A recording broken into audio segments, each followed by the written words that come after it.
The Armed Forces of the Philippines confirms the presence of China Coast Guard's mothership near a naval outpost in Ayungin Shoal in the West Philippine Sea.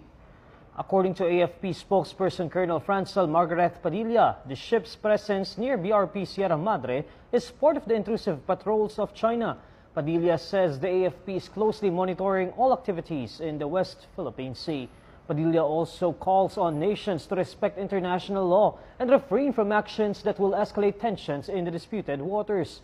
This development came only a week after the most violent incident on the resupply mission for the BRP Sierra Madre to date, which even led to what the military deemed as looting and even caused a serious injury to a Philippine Navy personnel. West Philippine Sea Monitor Ray Powell previously said the China Coast Guard ship passed close to the BRP Sierra Madre on Monday morning.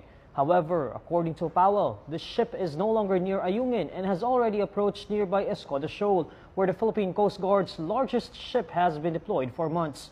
Escoda Shoal serves as the rendezvous point for Filipino vessels carrying out resupply missions to naval troops stationed on BRP Sierra Madre, which became one of the flashpoints of tensions between Manila and Beijing.